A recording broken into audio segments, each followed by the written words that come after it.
Hello guys! Welcome back to my channel, Charis!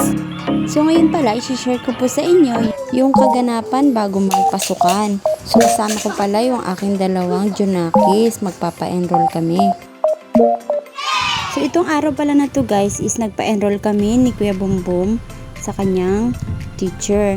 So kasama namin si Ayu at nag-tricycle lang kami. So dahil magpapasukan na nga, prepare ko na yung kanyang mga gamit na susuotin.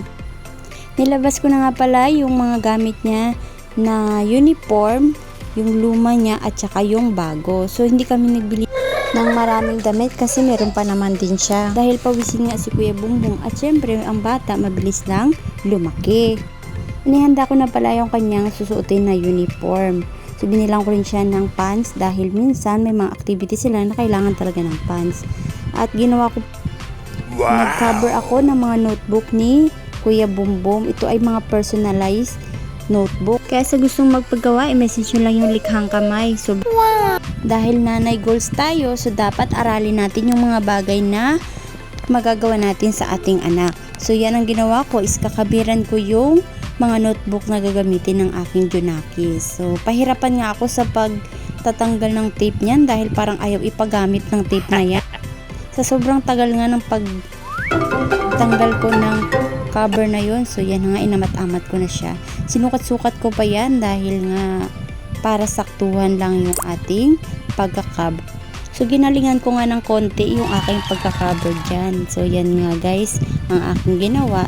Sinukat ko muna para walang labis at walang kulang. So pinunas-punasan pa yan ang ating mudra bells. So dahil nga maraskal ang aking Junakis, kailangan kong kabiran yung kanyang mga notebook dahil para hindi ito masira kaagad. So syempre tayong mga nanay, gusto natin yung gamit ng ating mga anak is malinis din. So kahit di na tayo malinis at perfecto, basta sa anak natin is maganda yung kanilang mga gamit. Sa mga gantong bagay guys, dapat kayang-kaya natin yung mga nanay. So aralin natin kung hindi natin alam. So dapat maging madiskarte tayong nanay dahil mahal din kaya ang pang-cover. So bibili ka pa nun, itagi sa isang notebook. So magbili na lang tayo ng plastic cover para makamura pa tayo. O diba? At saka 5 piraso lang pala yung notebook ng aking Junaki. So, kayang-kaya ko na yan guys. So, sana kayo rin, kaya nyo rin mag-cover ng inyong mga notebook. So, kasi tayo dati nung kabataan pa natin, yung mga notebook natin na spring, pag nilagay natin sa bag natin, nagdidikit-dikitan. Kaya pag hinugot natin yun sa bag, ay tiyak na sira-sira na yun paglabas. So, mas maganda pa rin na nakatahi yung mga notebook at nakakover para iwas din sira agad ng ating mga notebook. Pangpatibay rin talaga pag nakakover yung ating mga notebook. So pagtapos nga ng pagka-cover, so nagplansya naman ako ng uniform ng aking Junakis. Para kinabukasan, susuotin niya na lang yung kanyang damit. Di na kami mahasel mag-plansya-plansya dahil minsan nagbabrown out dito sa amin. Sa inyo ba nagbabrown out din? So prepare ko na nga yung kanyang uniform para hindi kami mahirapan kasi minsan tanghali na talaga kami magising guys. So yun na nga, minsan pahirapan talaga kami bumangon. So yun na nga yan, siya nagbibideo sa akin. Sabi ko videohan niya ako, Charis. So yung excitement na nga yung aking Junakis dyan. Syempre may baon na naman sa kanyang pag-aaral. Hindi ko nga alam kung mag-aaral lang to dahil sa baon eh. Pero syempre ganun talaga pag bata. So yan na nga guys, at kinontinue ko na yung pagpaplansya. So kinabukasan, ready ko na rin yung kanyang gagamitin, yung bag na kanyang gagamitin sa school. Yan na nga guys, yung kanyang mga notebook, sapatos.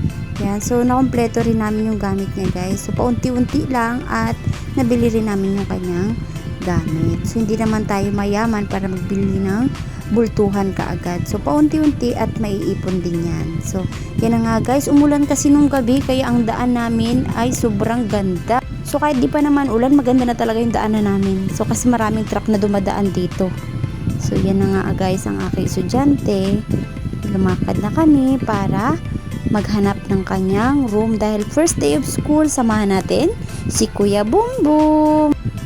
So medyo umuulan kaya nag-tricycle kami at naiwan din ang aming bibi doon sa bahay. So kami lang muna ni Kuya Bumbum maghanap ng kanyang room. Dahil grade 2 na siya, hindi pa namin alam kung saan siya papasok na room. So hinanap pa namin guys, at yun na nga, nahanap na namin dito sa area rin ng grade 2. So hindi ko na nga nakuhanan, iniwan ko na siya doon at ako'y umalis na dahil babalikan ko ang aking maliit. So nakag-recess na nga pala ako guys, nauna pa ako sa aking estudyante. So ganito na nga yung lugaw ngayon guys. So dati tag 5-3 lang yan, ngayon tag 10 na yan. So yan na nga, binalikan ko na rin si Kuya Bumbum pagkalipas ilang oras. So yan na rin yung mga parents na iba. So dahil 11 o'clock na, uwian na po nila. So maya maya ilalabas na sila dyan. So naghintay na lang ako dito sa labas. So yan na nga, yung ibang mga parents inaabangan na ang kanilang mga junakis dahil first day of school, kailangan gabayan ba muna natin sila, diba guys? So yan lang ating mga kaganapan sa ngayong araw. Ito na nga, papalapit na sa akin si Kuya Bum. So uwi na kami dahil uwian time na. So full force ang aming pamilya sa pagsundo kay Kuya Bum. So dahil hindi nga ako nakaranas ng digulong na bag noon guys, so pinaranas ko na lang sa aking anak. Siya na lang ang magpupulfill ng aking mga pangarap noon. So yun lamang guys, hanggang sa muli. Paalam!